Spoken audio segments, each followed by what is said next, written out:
Hello. Hi, everybody. We're here today to have a conversation with weaver and designer Kristina Nichols, who looks like is just joining us right now, about our 8-shaft skill. So I'm just going to get Kristina and Christine on here, and we will start our chat. Hi, Kristina. Hi. How are you? Hi, Christine. Hello. All right. Can you both hear me okay? All of our Mhm. sounds good? Okay, awesome. Hi, everybody. Thanks for tuning in today.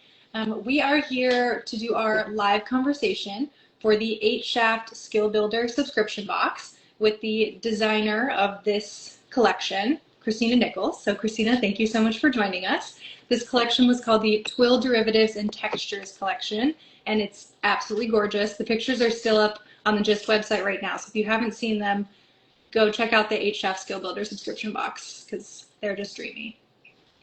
If you're unfamiliar with that subscription box, again, go to our website to check it out. But if you're a subscriber that's joining us today, thank you so much for being here, and thank you so much for being a subscriber. We have an exclusive Facebook group where subscribers are able to share all of their progress and help each other out, answer questions with each other, and it's just so exciting to see everybody participating in that group, posting their work, because these patterns really truly actually come to life when they're on all of your looms, and it's so exciting to see. So thank you all so much.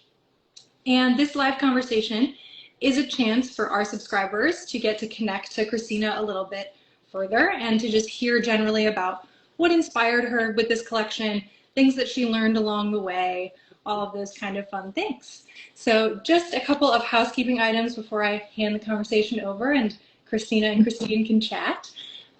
If you have a question or a comment, something that you'd like to hear discussed today, please go ahead and send it into the comments section, and I'll be monitoring those. I can bring it into the conversation. If you do have a particular technical question about one of the patterns, please email that to us at hello@gistyarn.com. That way we can be sure to give you the best advice we possibly can, and we can really take our time to respond to that. But if you have any other questions about this particular subscription box, feel free to send it our way and we can bring it into the conversation. So to start things off, I'm going to introduce our guest of honor, Kristina Nichols. So Kristina is a textile artist based in Traverse City, Michigan. Utilizing traditional textile techniques, she creates heirloom quality textiles for the body and the home. A weaver and a hand dyer since 1994, she exhibits her work around the country under the company name Just a Little Warped, and she teaches regularly for the North House Folk School in Glen Marais, Minnesota, and regionally in northern Michigan. Her focus is on excellent craftsmanship to create pieces that are both beautiful and highly functional. Her one-of-a-kind pieces and micro collections are inspired by colors and textures in nature. Thank you so much for being here, Kristina. Such a delight to have you. And then many of you know Christine Jablonski, who is our Director of Content and Customer Experience here at GIST. She's responsible for nurturing GIST relationships with our current designers, like the wonderful Kristina, and for finding new ones that bring you exciting and engaging content and patterns that are fun to learn and to weave. In addition to her duties at Gist Yarn, she is an exhibiting artist whose work has been shown in New England galleries and is held in private collections across the country. She's a contributor to Little Looms and Handwoven magazines, and she's the author of Soul Space Notes, a Substack column on weaving, art, and life. And now I will hand the conversation over to Christine. Thank you. Thanks, Anna. And thank you, Christina, for joining us. How's the move-in going to your new studio there? I see a few more things, I think, but I'm not It's sure. going slowly. It's one of those things in a new space where all of a sudden you realize how much yarn you actually have accumulated. And I always say that staff building is its own hobby in and of itself. We tend to collect things not just for what we're doing, but the sake of actually just owning the stash. Yes, my husband would agree with you on that when we just moved, and as he was moving the, umpteenth bin of yarn into my new studio, he's like, "You are never going to get through all of this." I'm like, "That's not the point," but I have it, and that is the point. I So, think 8 bins of yes. yarn. Yeah. hmm So, welcome and thanks for coming on today. It has been such a treat working with you over the last, I guess, year or two on the individual patterns that you had sort of submitted to us through Open Call and working on this collection together. It's been really fun to get to know you a little bit and sort of see how your process works. And just wanted to dive in with how you got into weaving back in 1994 and or before. Yeah, actually, so textiles, I would say, has always been a part of my life. I was one of those kids who would, I would crochet, I would knit, I would stitch, to the point that I don't remember actually learning any of them. So I think it's part of my world in the overall scheme of things. I think I actually got my first table loom in the early 80s as a kid. But then I ended up in weaving kind of on an interesting sort of path. I was going to Interlochen Arts Academy as a dance major. Decided I wanted to do something that lasted, past age 18 or 20 or so. So I started looking at what else I was interested in and ended up in theater design and did a lot of costume work and things like that. And I very quickly ran out of classes to take within that program. And so somebody said, well, you like fibers, why not take the traditional fibers class in the visual arts department? And so next thing you know, I ended up in a traditional fibers class. And that was my introduction to floor loom weaving. And fun fact on that, on day one, the first thing that we did is we walked into the studio and there were piles of lumber everywhere. And we were each assigned a pile of lumber, and my pile of lumber had a bunch of little masking tape pieces on it that all said Thor. So all of these pieces all said Thor. Well, come to find out, Thor was the name of this loom. A four harness Cranbrook loom that on day one we had to assemble a Cranbrook loom. So my introduction to floor loom weaving started with literally building the loom from the ground up, which is a skill I would never expect most people to possess out the gate, but I think it was the best entry into weaving that I could possibly imagine. And this was high school, right? High school, yeah. Okay, then. Excellent. Learning weaving literally from the ground up, it sounds like. Yeah, yeah, absolutely. And so I remember the first time I wove on a jack loom thinking, wow, this is just such a simpler machine than all of these upper lambs and the tie up for the treadles and everything. So it's a little it's been fun to have that journey. You got thrown in the deep end of the pool right off the bat, is what it sounds like. And how long then, well, actually, yeah, how long before you started teaching? Because you've been teaching, you teach extensively, it sounds like. I do. And, I started teaching actually in the same way that I ended up to fibers in the first place. I was a dance teacher for many years. And so my entry into teaching had gone, and through college, I went to college at Kansas City Art Institute, but then taught for Somerset Ballet Center, which is now a part of Kansas City Ballet. Oh, And so I went from a dance teacher, and so those same skills of teaching, it doesn't really matter what you're teaching, the fundamental concept of meeting someone where they are. And I always say my job is to bring someone from point A to point B, and everybody's point A is a little different, and everybody's point B is a little different. And so it was just kind of a natural progression to what I had already been doing to translate that into textiles. very interesting. Yeah, it's funny. I've known so many people who have started out in theater, expressive arts, movement arts, visual, and things like that, and wound up in completely different spheres. So it's interesting to see the progression there. What is your favorite kind of, I guess, your favorite part of teaching or your favorite kind of class to teach? Oh, yeah. I would say my absolute favorite is what I call kind of the beginner plus crew. This is maybe not their first time to the rodeo. Maybe they've done it once or twice before. And people who are really looking at kind of like, okay, what's next? I've tried this once. I've got the itch. It's weaving's a little tricky, equipment based, that you have to find the right opportunity to marry those together. But I like to say there's this moment when you bring something off a loom, especially in those very first few times that you're doing this, that's really, there's something guttural of the I have made cloth. It's pretty And I like to say it's like that moment in Castaway where Tom Hanks finally makes the fire and he's so proud and is like, I have made fire. And I feel like that every time something comes off the loom, it's like, I have made cloth. And it's this really kind of amazing feeling to go from this pile of yarn that looks like spaghetti to, you know, a fully finished functional piece that like you Yeah. created and you made from the beginning to the end, and it's beautiful and functional at the same time.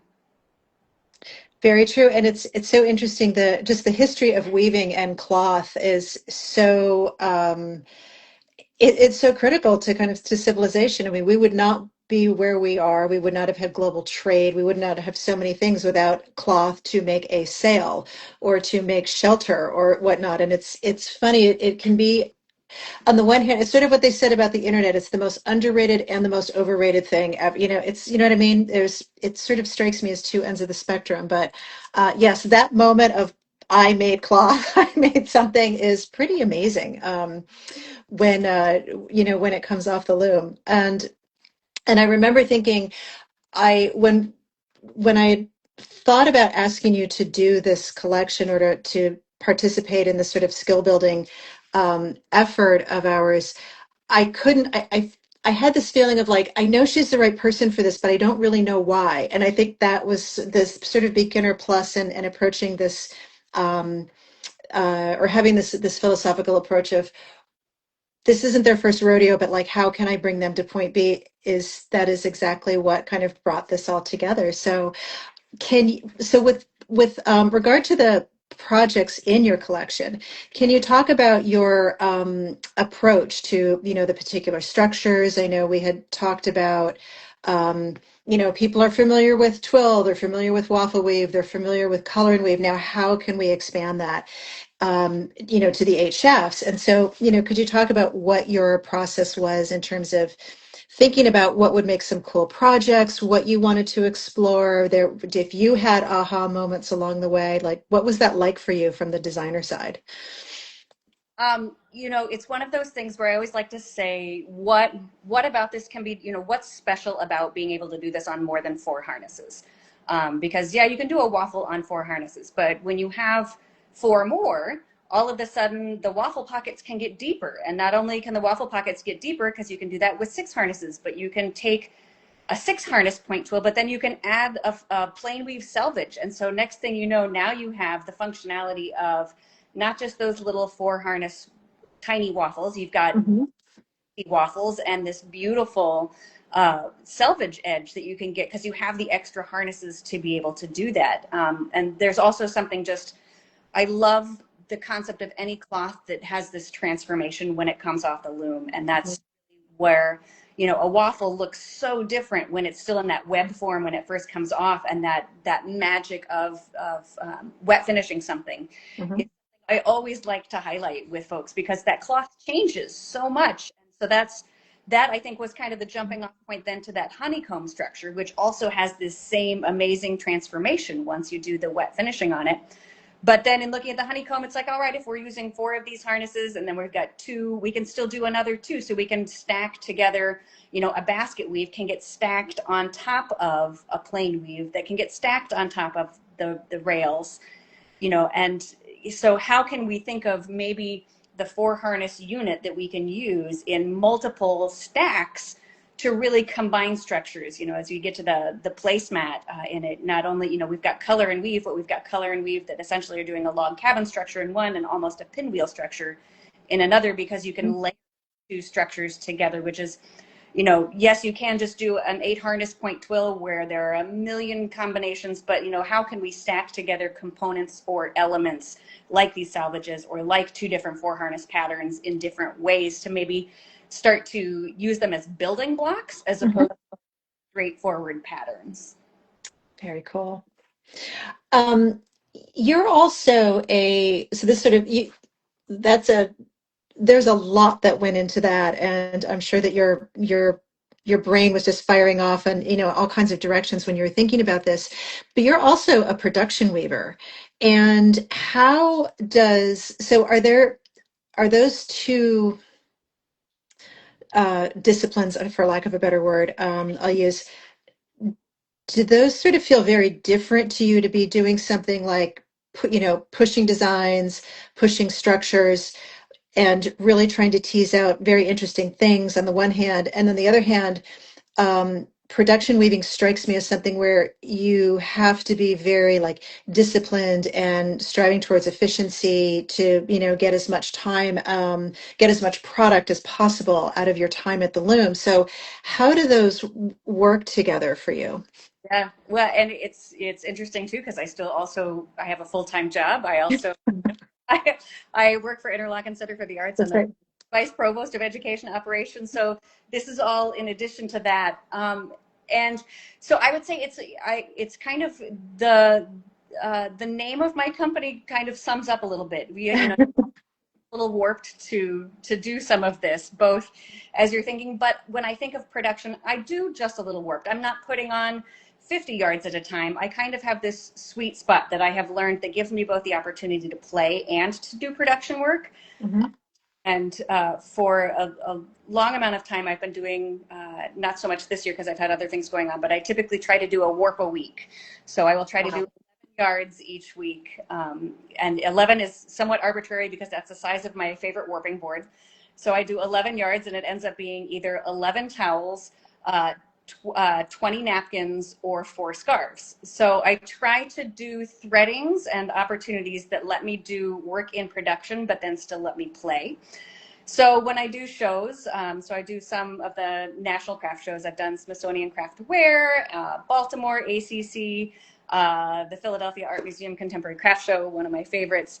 And it's fun to watch with consumers as you show them these handmade pieces, how you can find what I like to call the cousins. You can find what 4 cousins of scarves exist that were done on the same threading, Huh. but doing that batch of 4, they're also wildly different because I played with either color or treadling sequences or something like that. So I try to marry together an eye towards the production along with where can I still play within this particular format. Wow. I would love to go to one of those shows and see like all of your work in one place. I think that would be amazing. I want to switch gears for a little bit here and talk about your trip to Norway. This was, yeah, so normally we try to schedule these lives for a little bit earlier in the life cycle of the projects, but due to competing schedules and this amazing trip to Norway, we, kind of bumped it a little bit. But could you talk about that and just how that came about? And I have a feeling this also ties back into the, I think what you opened with which was I've been, basically doing these fiber crafts so long, I never remember learning them, that they're kind of in your DNA. So you are of Norwegian descent, I believe. Yeah, so Yes. mom is 100% Norwegian, so that whole side of the family. And, I always say you get to a point in time where you start wondering a little bit more about what can I learn about where I came from and what is this background. And there's such a strong textile tradition in Norway that it's something I've always sort of wanted to explore. And I found the Vesterheim Museum, their Norway travel. So Vesterheim Museum is in Decorah, Iowa. It's the Norwegian American Museum. Mhm. And have an amazing textile curator, Lorraine Gilbertson, who is widely published in a lot of arenas and works. They do a textile tour. It tends to be kind of every other year. This year they did a textile study tour that I read the description for and knew it was something I wanted to try. It was about the red line textiles. And so if you're not familiar with red line crafts, it is basically kind of like an endangered species list of crafts. So it is things that are not being done all that often or aren't being taught all that often or are in danger of going extinct. And so the particular journey that we were on went, I think there were 23 of us all together with our guides into Bergen, and then worked our way from Bergen all the way up to Trondheim. And it was a series of getting to see works in museum formats as well as hands-on workshops and things like that geared towards red list techniques. So, for example, I did a tatting workshop, and I think we were all very humbled very quickly on some of these practices. And you watch people do the bobbin lace and everything. In 2 hours of trying to do this tatting, and I'd like to think of myself as a fairly, I can pick up things fairly easily. 2 hours, and like I think my tatting piece was maybe this big, you know. So it was humbling to go back to a beginner sort of perspective. You know, how did somebody explain to me for my own learning, as well as like as watching a group of people learn? How are people receiving information? What can I learn from how this particular master is engaging somebody in trying to teach something that they know so deeply? How do you start with them? So it was as much a chance for me to see people teaching these techniques and finding ways that they were communicating about it, as well as learning those techniques and, you know, a little bit about what I'm, you know, where I'm from and everything. And it was very funny. I think I posted something on my Instagram story just this past week where I had a roll of production towels, and when I lined them all up, they looked just like the buildings in both Trondheim and Bergen. And it's what I said, what I've realized is that maybe my color palette is actually ancestral and not instinctual in it. Oh. I was going to ask, is there anything that any inspiration you brought back from that trip that is showing up in your, in your work, or you see showing up in, in future designs? Yeah, I would say definitely color palette.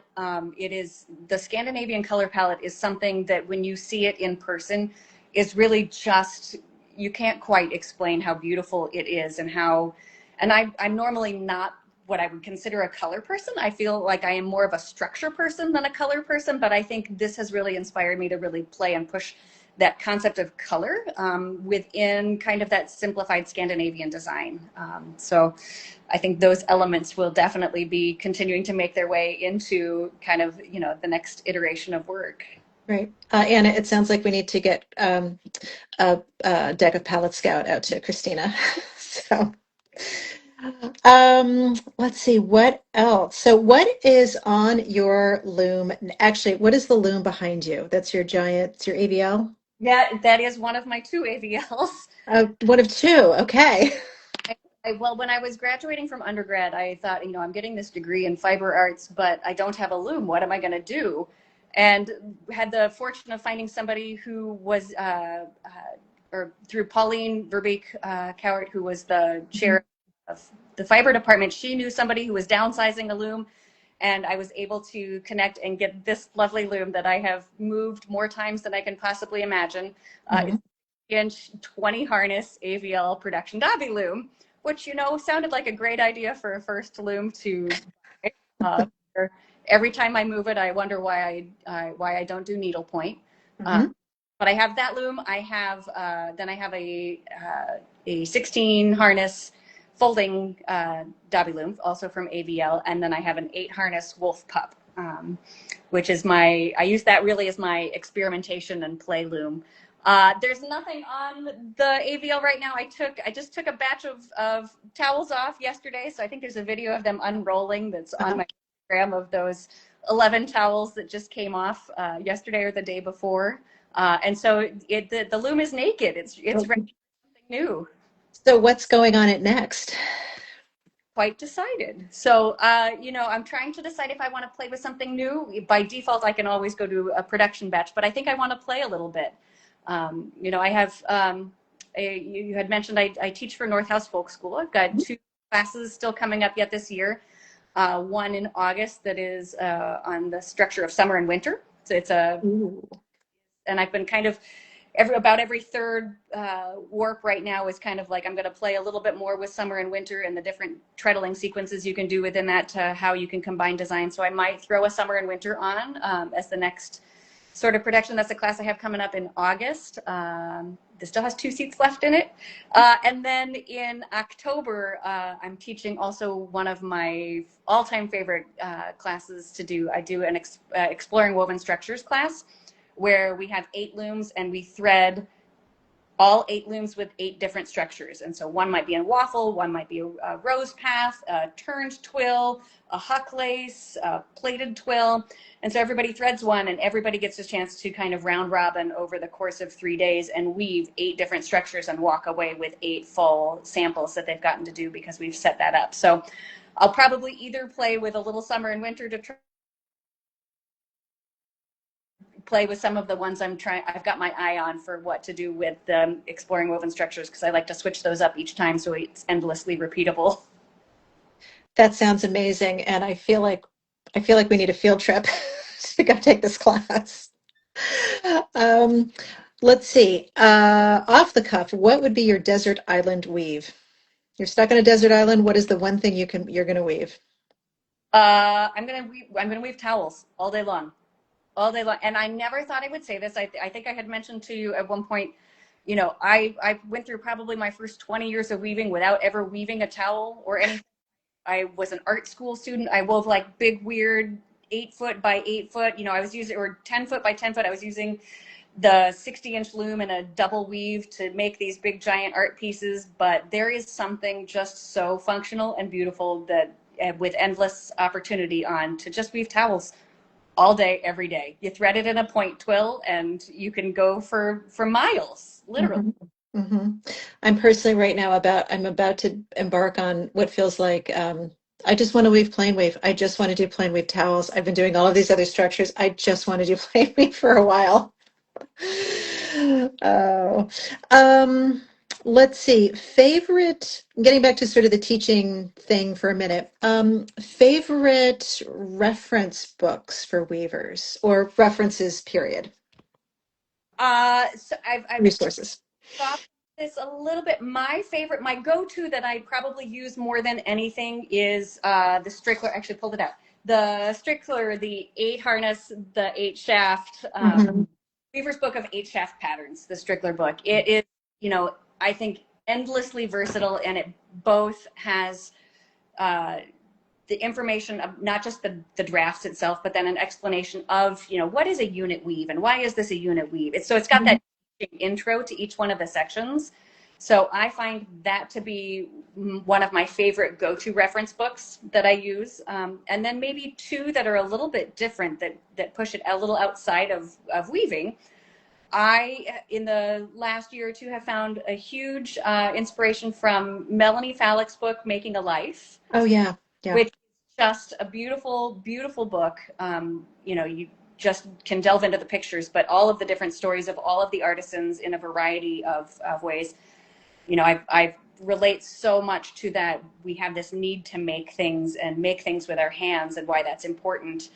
And then one I read this past spring from a woman named Dr. Ann Kierkegaard. She wrote this book called Craft Psychology that was just translated into English. You can find it through, I think the English translation is available through DMC.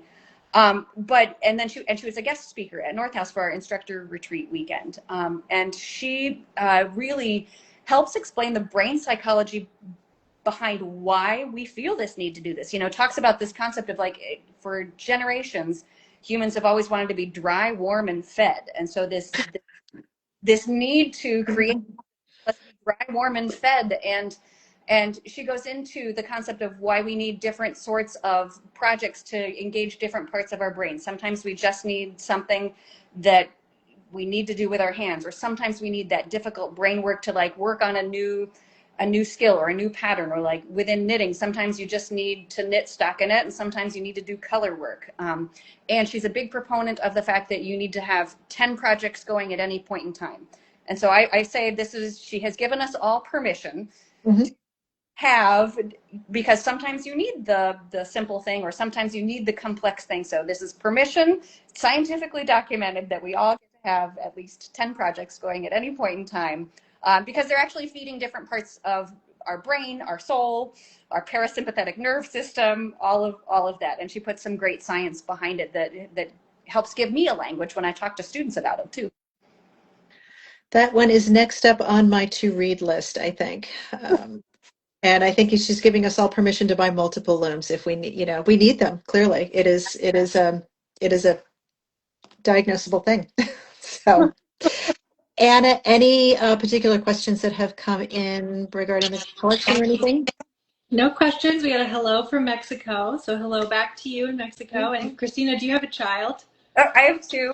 I think one of them commented and said that you're the GOAT. So we got a shout out to you for being the best mom ever. No? But no questions. If anyone has any final questions to submit, send them into the comments. Otherwise, I think we'll be winding down in just a moment. So, oops, sorry, a little feedback, sorry. Advice you would give to your students, wherever they are in their weaving journey, what's sort of the most salient piece of advice you think you can give um, to a weaver? One thing people who have taken my class will hear me say all the time, this is low stakes. It's just yarn. And I know we can all get caught up in the expensive fiber or the expensive this, but it's low stakes. It's just yarn. And there's almost nothing that can't be recovered from. So, the concept of, yes, it's precious to us, but it's not that precious. I mean, we can fix a threading error. We can have a treadling mistake, and it makes it human. So don't worry about it, and don't let that hold you back. Just keep going forward. It's low stakes. It's just yarn. Excellent. And let's see, I do see a question popped up on the title of the last book we were talking about. It's Craft Psychology. Yeah, Yes. there it is. Great. Thank you for plugging that in, Anna. Okay, I think unless, is there anything else you wanted to hit, or should just want to tell us again, your website, the North School's website, anything else where people can find you? My website is justalittlewarped.com. Okay. I'm on all the socials as Just a Little Warped Art. North House Folk School, which is in Grand Marais, Minnesota, on the north shore of Lake Superior. It's about 30 miles from the Canadian border. A fabulous folk school. If people haven't gone down the rabbit hole of folk schools that are all over this country, they are a great place to learn new things, especially textile related folks. There's amazing things happening at folk schools all around the country. It's a really great way for weavers to learn new things, because it's one of the few places adult weavers can find new workshops and classes and things like that. They at North House is at northhouse.org, which is their particular one. But a real big shout out to the nationwide folk school movement, and John C. Campbell, and all sorts of organizations throughout the country. Great. Okay, thanks. I think we will wrap it up here. And God, Kristina, thank you so much. This was so much fun. It was great to see you again. And I think we need to have a conversation about your summer and winter endeavors over the next couple of months. So, All right. all right. Great. Thanks so much, everybody. Thank you all for tuning in, and thank you, Kristina. So good to see you, and Christine as well. Thank you for having such a lovely conversation. Okay. All Take right. care. Well, bye, everyone. Bye.